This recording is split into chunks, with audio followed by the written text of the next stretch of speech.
Mutual presents The Mysterious Traveler.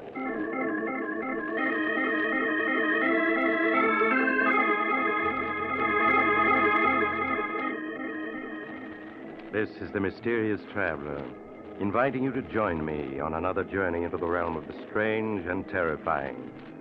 I hope you will enjoy the trip, that it will thrill you a little and chill you a little. So settle back, get a good grip on your nerves, and be comfortable, if you can, as you hear the story I call The Man Who Died Twice.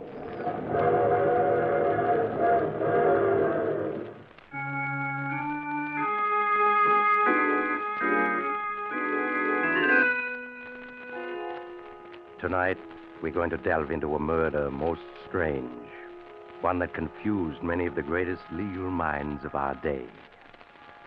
My story begins in the mansion of Judge Marshall, situated high on a hill overlooking a large New England city.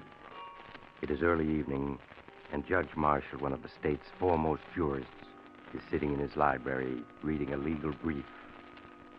As he intently reads, the French door leading to the porch slowly and silently swings open, revealing a huge white-haired man standing in the doorway. His tremendous bent frame shows the remains of a man who'd been a giant in his youth. Suddenly, the judge becomes aware that he isn't alone. He quickly turns and sees his visitor. Who are you? What are you doing here? Don't you remember me, Judge? No, I can't say that I do. Think back. Think back 16 years when you were judge at a murder trial. 16 years? My good man, I presided over a great many murder trials, as you call them, and I still don't know who you are. Just keep looking at me, Judge, and think back. Think back. You do look familiar. I'll help you remember. My name is Adams. Luke Adams. Luke Adams. Yes, now I remember. I sentenced you to prison for 25 years for killing a man. Yeah, for killing a man. You've aged, so that's why I didn't recognize you. Yes. It's hard to believe I'm only 45, isn't it? I presume you've been paroled? Yes. What do you want? I want to tell you my story, Judge. I want to tell you all the things I never got a chance to tell you at my trial. As far as I'm concerned, Mr. Adams, the case is closed. Now, if you don't mind, Then we'll reopen it. I've come to tell you my story, and you're going to listen. Very well, Mr. Adams. Sit down. Thank you. I don't know if you recall, Judge, but my wife, Millie, was a beautiful woman. Yes, I remember. She had the kind of beauty a man can't forget. Yes, and I suppose that's what caused it all. Millie and I grew up together, and I guess I loved her from the moment we met. The only reason she married me was because of the money I'd inherited. And when I lost it in 29, things were never the same again between us. She hated living in a small village, trying to stretch $1 into $2. Sometimes I think her smiling at other men was her way of getting revenge on me for the way we had to live. The angrier I got, the more she flirted, till she almost drove me out of my mind. Things went on like that, day after day, month after month.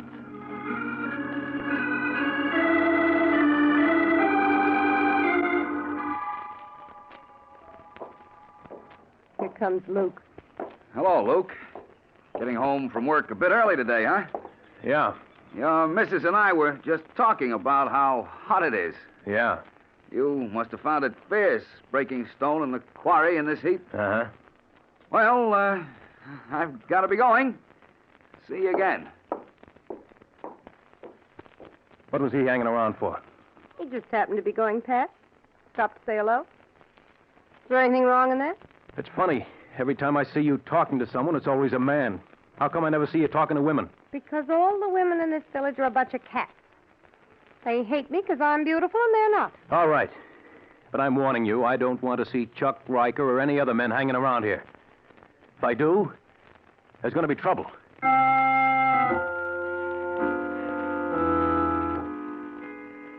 The days went by. Millie hardly spoke to me. Nothing I said or did seemed to please her. And yet, just knowing she'd be there when I got home was enough for me. And one day I come home from work. She wasn't alone. Oh, hello, Luke. Home early, aren't you? What's he doing here? Chuck was going past, dropped in to say hello. Just like that, huh? I thought I told you not to let this happen again. If Chuck wants to call on me, why shouldn't he? Right, Chuck? Sure. After all, Luke, there's no use being old-fashioned. We've all known each other since we were kids. What harm is there in an old friend dropping in and... Why are you looking at me like that? There's lipstick on your cheek. You'd better let me wipe it off for you. Now, wait a minute, Luke. I can explain. There's no use fighting over... Get up. Now, wait a minute, Luke.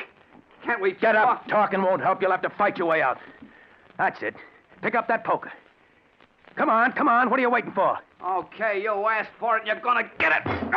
No. No, Luke, no. This'll learn you. No. Not to hang around other men's wives. No. Before I'm through with you, no woman will want to look at you. Luke, stop it. He's out on his feet. Stop it. How does he look to you now, Millie? I'll throw him out, then you and I will settle a few things. Come on, you. Out you go. Here's a push to start you on your way. There. Now we come to you. You think I'm afraid of you. Go ahead, hit me. Ruin my looks so no man will ever want to look at me. Go ahead. Millie, don't talk like that. You know how much I love you. Why are you doing this to me? I know I haven't been able to give you all the things you want, but that's no reason to treat me this way. I won't stand for it, Millie. All right, then, let's separate. You go your way, and I'll go mine. No, I couldn't live without you. You know that. I'll never let you go. You're mine, do you hear? Oh, stop it. Millie, don't turn away from You me. make me sick. All right. But I'll never give you up. Never.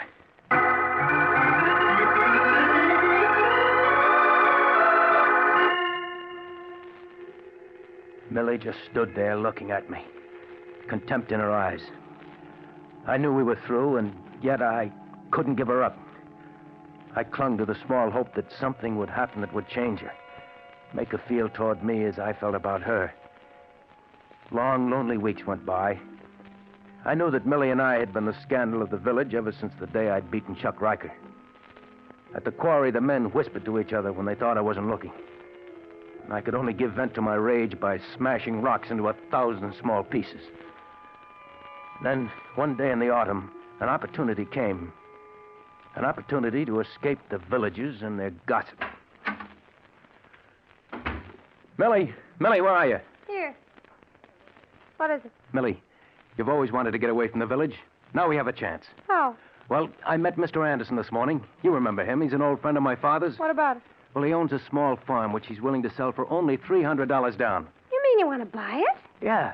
Just think of it, Millie. A place of our own, 20 miles out in the country, away from the village and the gossip. Do you really think I'd move to a farm? Cut myself off from everything? Well, it's what you need, Millie. A home of your own, a place to work and build. You'd love it, Millie. I know you would. You mean you would? Don't think I don't know what's going on in that head of yours. You want to cut me off from everybody, take me someplace where you can keep an eye on me day and night. Well, I'm not having any part of it. But, Millie, you said yourself you're not happy here. Yes, but I don't want a farm. I want to live in a city. I want to have everything that other women have. But we can't go to the city. There's no work to be had. We're living in a depression. Are we? Well, if you can't give me what I want, there are plenty of other men who can. They'd better not try. I'm warning you, Millie, I'll kill any man who tries to take you away from me.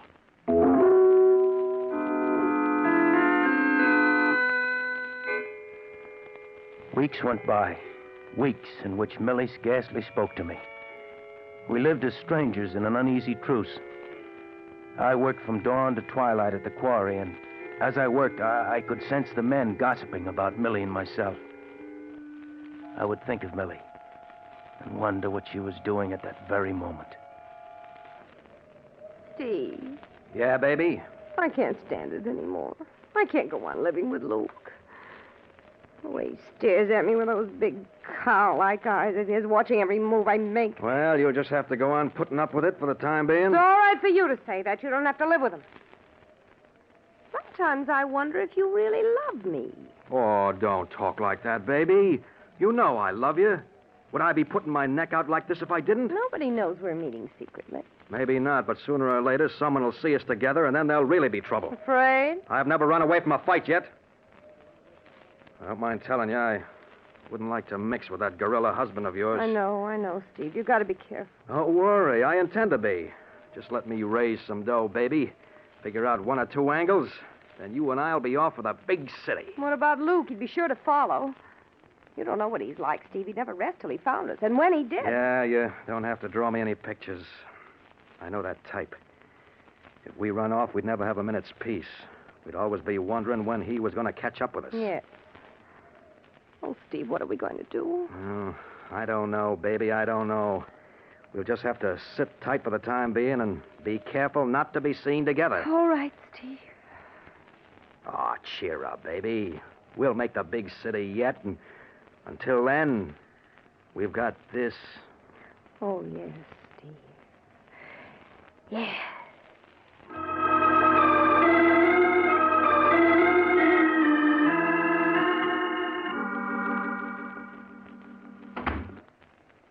Luke? That you? Yeah, Millie. You want me? Yes. I've moved all your things up to the attic. I want you to sleep there from now on. Why? Because you keep me awake half the night with your tossing and turning, and you talk in your sleep. I talk in my sleep. What do I say? You keep yelling my names if I was murdering you or something. Oh, Millie. You'll be all right in the attic. Yes, Millie. Millie, can I talk to you for a minute? What is it? I saw Mr. Anderson again today. Millie, he says he's willing to let us live free for a year on his farm so we can see how we like it. And if we do, we can buy it. I told you before I'm not going to live on any farm. But, Millie, why can't we just try it? It won't cost us anything. If we don't like it, we can give it up. No, I tell you, I won't let myself be trapped like that. You're perfectly willing to take a chance on farming, but you won't consider going to the city. But there are 15 million men out of work. What chance would I have of getting a job in the city? If you had an ounce of courage, you'd try.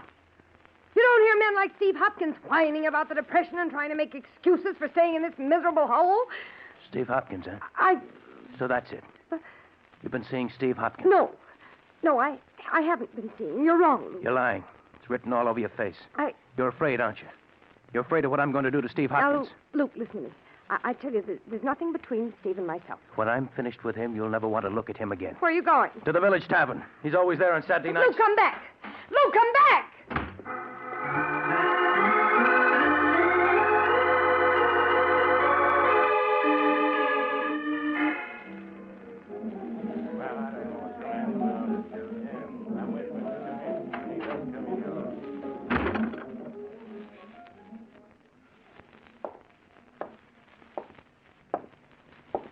Hopkins, I want to talk to you. Well, go ahead, Luke. No one's stopping you. You've been making a play for my wife, and I don't like it. You're either drunk or looking for a fight. I haven't spoken to your wife in a year. You're lying. I know you've been seeing her these past weeks while I've been working. You better take it easy, Luke. You're getting to the point where you're suspicious of every man in the village. Don't try to smooth talk me. I know you've been seeing her, and if you try seeing her again, I'll kill you. You don't frighten me, Luke. And if I wanted to see your wife, not you or anyone else could stop me. Oh, no? I'll show you. Grab it, boys. Grab it. That's it. Let go of me. Let go of me. Show him. Hold on, them boys. Now, Luke, as sheriff of this village, I'd advise you to take it easy. I'll kill him. I'll kill him. I don't like that kind of talk. Now, mind your manners. You'll spend the night in the lockup. No man's going to make a fool out of me and live. Now, get hold of yourself.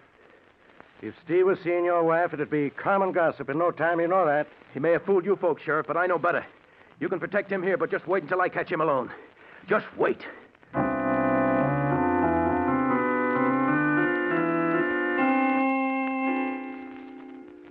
When I got home that night from the tavern, Millie was in her room, her door locked. I went up to the attic and tried to sleep, but I couldn't. I kept seeing Steve Hopkins' face, the way he had smiled at me in the tavern. He might have fooled the others, but I knew. And he knew that I did. Hours later, I managed to fall asleep. I dreamt that I was alone with Steve and we were fighting. He kept hitting me, but I couldn't feel his punches. All I could feel was my fists smashing again and again into his laughing face. I woke to hear church bells ringing. It was Sunday morning. All that day, except for meals, Millie avoided me. After supper, she went to her room, and I went down to my workshop in the cellar. The next morning, when I arrived at the quarry, the men were standing around in small groups, talking to each other. They stopped when they saw me. Then from one of the groups, I saw Sheriff Roden coming towards me. Luke, I want to talk to you. What about? A number of things. Is your sledgehammer? Why, sure. That's my initials on the handle.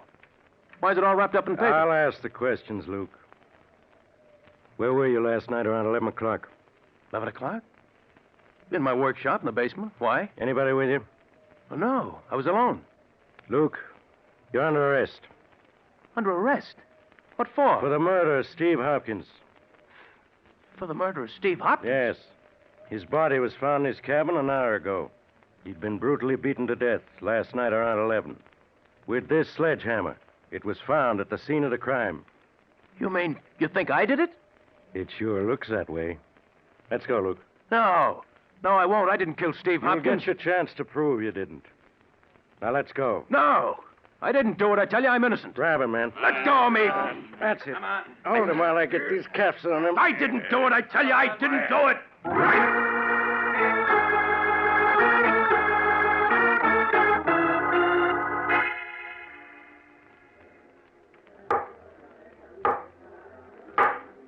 Silence in the courtroom. Proceed, Mr. King. Sheriff, will you tell the jury in your own words the time and circumstances under which you were notified of the death of Stephen Hopkins? On October 12th of last year, I received a phone call at 7 o'clock a.m. from Sam Morris. Said that he'd just stopped by at Steve Hopkins' cabin to pick him up for work and had found him murdered. I told Sam not to touch anything. I got to the cabin 15 minutes later. Will you tell the jury what you found? Well, sir, that cabin looked like a slaughterhouse. I don't want to upset anyone with the details, so all I'll say is that Steve Hopkins had been beaten so badly the body was beyond recognition. You say the body was beaten beyond recognition. That's right. Then how were you able to identify it as being Steve Hopkins? Well, first by the ring and wristwatch that was on the body. But most important of all, by the tattooing. By the tattooing? Yes, sir. Steve was quite a tattoo artist, and on his left arm he tattooed a heart with his initials and some girls on it. I reckon just about everyone in this courtroom saw that tattoo on his arm at one time or another. And although the body was beyond recognition, the tattoo was clearly identifiable. Yes, sir. No question about that. Sheriff, when had you last seen the deceased? Saturday night, October 10th, at the Village Tavern.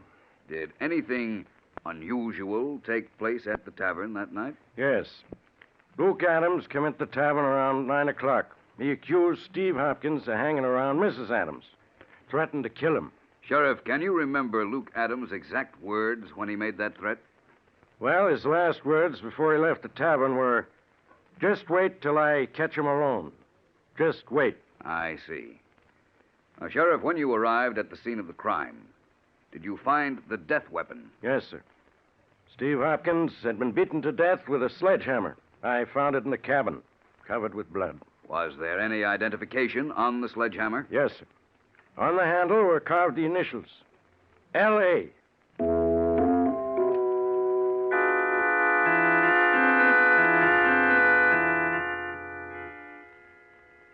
Now, Mrs. Adams, you say there was no justification whatsoever for your husband's suspicions. No, none at all. In other words, he was mistaken when he accused Steve Hopkins of forcing his attentions on you. Yes, he was. I see. Now, your husband has testified that on the night of the murder, he was working in the cellar of your home. Where were you that night, Mrs. Adams? Upstairs in my room? Did you see your husband at all that night? No, I didn't. Would it have been possible for him to have left the cellar that night without your knowing about it? Yes, it certainly would.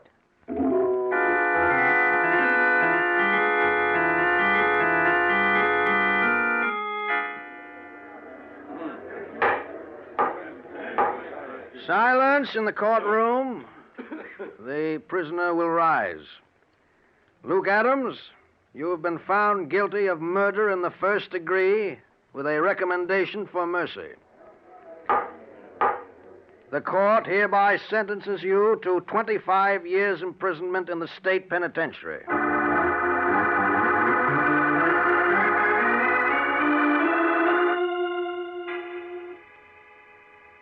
25 years imprisonment. Yes, Judge, that was your sentence. The towering iron gates of the penitentiary closed behind me. And I no longer had a name, only a number. A year after I was in prison, I was informed that Millie had divorced me and disappeared. With that, my last tie with the outside world was gone. Years passed. World-shaking events took place and scarce reached the prison workshop, where I spent long days repairing shoes. Then one day I was notified by the warden that I'd been paroled. I was free. The gates of the penitentiary opened, and once again I joined the living. I came to the city, a stranger, and found employment in a shoe repair store. Day after day, I stood by the store window repairing shoes, watching the hurrying crowds. Then late one afternoon, I saw a woman pass. A woman who was a stranger, and yet wasn't. With a sudden shock, I realized that Millie had just passed. Throwing down my tools, I rushed out of the shop and down the street after her. I found her in the crowd and followed.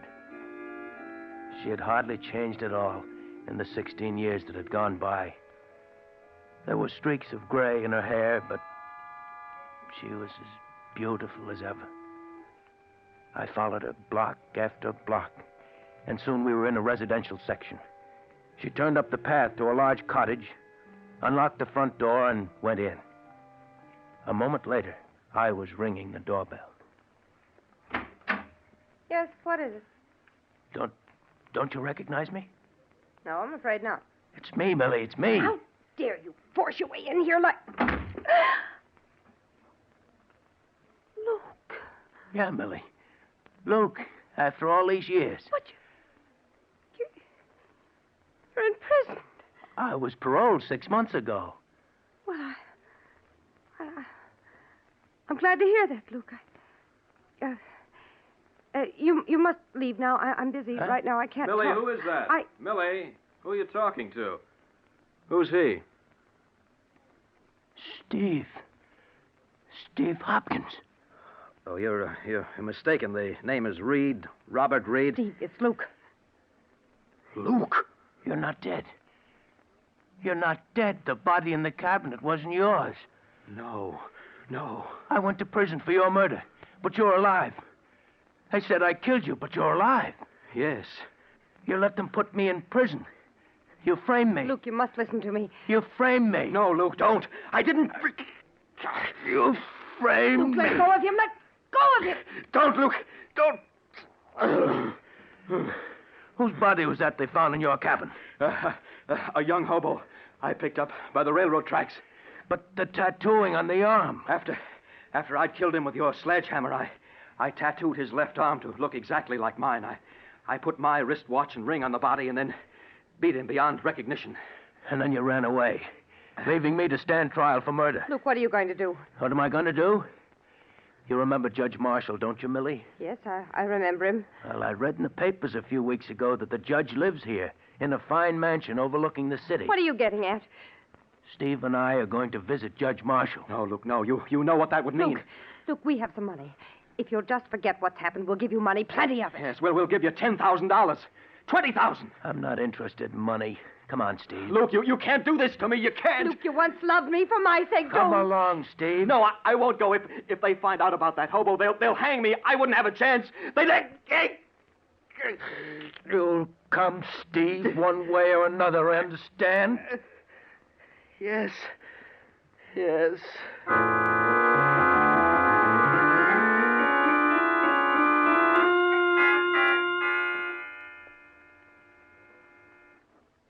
Yes, Judge.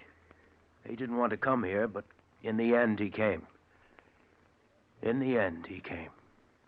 Incredible. Simply incredible. The man is a monster to have done what he did. Where is this man, Steve Hopkins, now? He's out on the porch, Judge. Bring him in, Mr. Adams. I want to see that man. All right, Judge.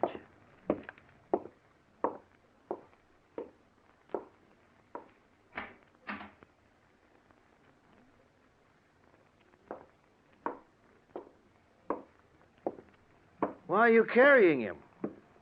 He can't walk. Can't walk. What's wrong with him? He's dead. Here, Judge. Dead. Yes, Judge. But I understood he was alive. He was. Up until a half hour ago. You mean you... Yeah, Judge. I put my hands around his throat and squeezed. Squeezed until he was dead. Huh. I killed him. And there's nothing you can do to me, Judge. Nothing. Remember, you sent me to prison for killing Steve Hopkins? For 16 years, I rotted in prison. I've paid my debt to society for Steve Hopkins' death. I've paid it. There's nothing you can do to me now. Nothing.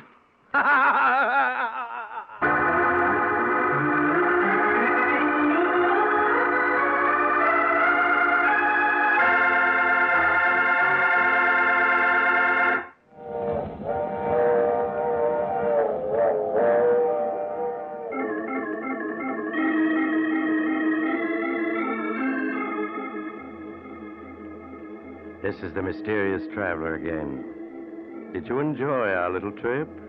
What happened to Luke Adams? Well, his case became one of the most celebrated controversies of the day. Some legal minds claimed he couldn't be sent to prison again. He'd already been punished. Other legal experts insisted he should be tried again. But in the midst of this raging controversy, poor Luke Adams died, and his case was never decided. What do you think? Should Luke Adams have been tried for murder again? Or having already served 16 years for Steve Hopkins' murder, should he have gone free? I should like to know what your verdict is. Send your letters to the Mysterious Traveler, care of Mutual Broadcasting System, New York 18, New York.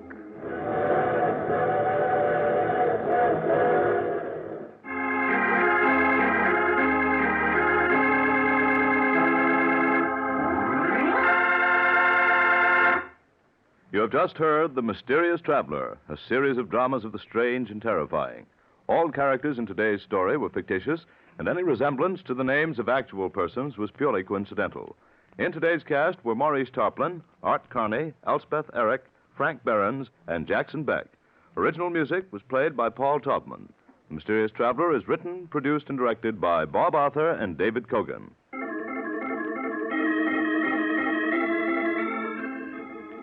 Listen next week to a tale titled The Ivory Elephant. Another Strange and Suspenseful Tale of the Mysterious Traveler.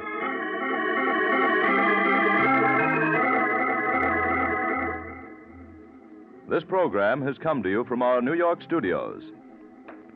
Another program of tense and dramatic action will follow in just a minute. Stay tuned to this station for Official Detective. Carl Caruso speaking. This is the Mutual Broadcasting System.